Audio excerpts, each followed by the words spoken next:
नमस्कार, मैं हूं दिबांजलि मोइत्रा। दर्द बड़ी कमाल की चीज, किसी को तोड़ देता है तो किसी को हथियार बना देता है। जो लोग अपने दर्द को हथियार बना लेते हैं, सोचिए वो कितने ताकतवर होते हैं। आज हम बात कर रहे हैं भारतीय सेना की आर्टिलरी रेजिमेंट में कमीशन हुई रेखा सिंह की, जिनका सेना से 30 नवंबर 2019 को पहला रिश्ता तब बना जब उनकी शादी नायक दीपक सिंह से हुई थी। वो रिश्ता फौजी की पत्नी का था, जिन्हें देश वीरांगनाओं के नाम से जानता है। नायक दीपक सिंह देश के लिए शहादत देने वाला वो नाम है जिसे एमपी का रीवा ही नहीं, पूरे देश का बच्चा बच्चा जानता है।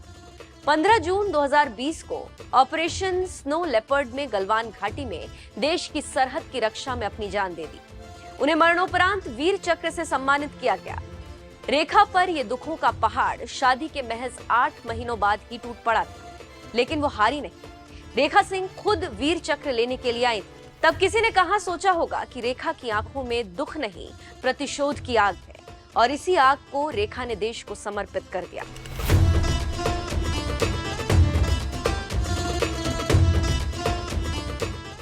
गलवान में भारतीय और चीनी सैनिकों के बीच साल 2020 में हुई हिंसक झड़प में बिहार रेजिमेंट के नायक दीपक सिंह शहीद हुए थे। रेखा सिंह उन्हीं शहीद नायक दीपक सिंह की पत्नी, जो बतौर लेफ्टिनेंट भारतीय सेना की आर्टिलरी रेजिमेंट में कमीशन हुई।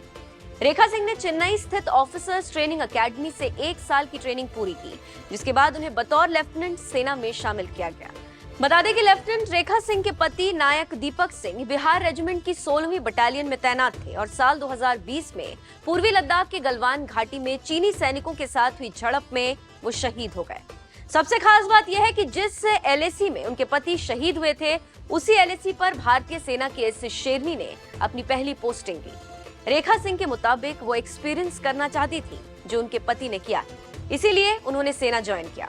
रेखा ने सेना ज्वाइन कर एक मिसाल पेश की। After my husband, I decided to join Indian Army. Earlier I was TGT maths teacher, but later on I thought to experience all the things which my husband had gone through. So I decided to join Indian Army and I started preparing for that.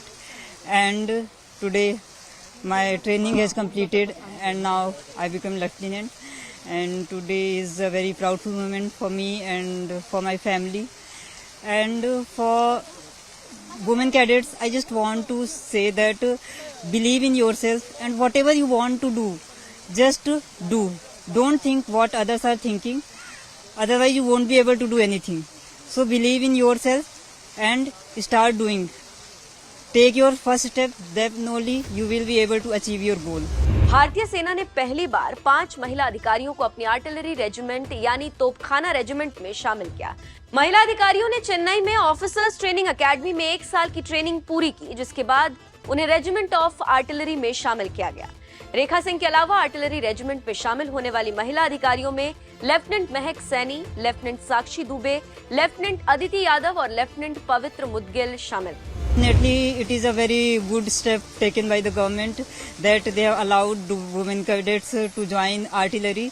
So it is we are lucky that in our this batch this has started.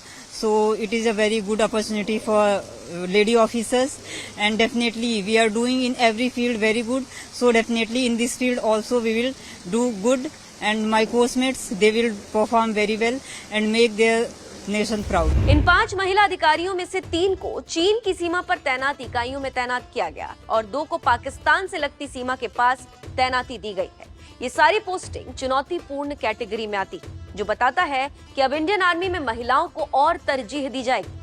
आपको बता दें कि OTA Chennai में हुई passing out parade में 186 candidates शामिल थे। इनमें 29 कैंडिडेट भूटान के नागरिक हैं। पासिंग आउट परेड का रिव्यू बांग्लादेश के सेना प्रमुख COS general SM Shafiuddin Ahmed ने किया।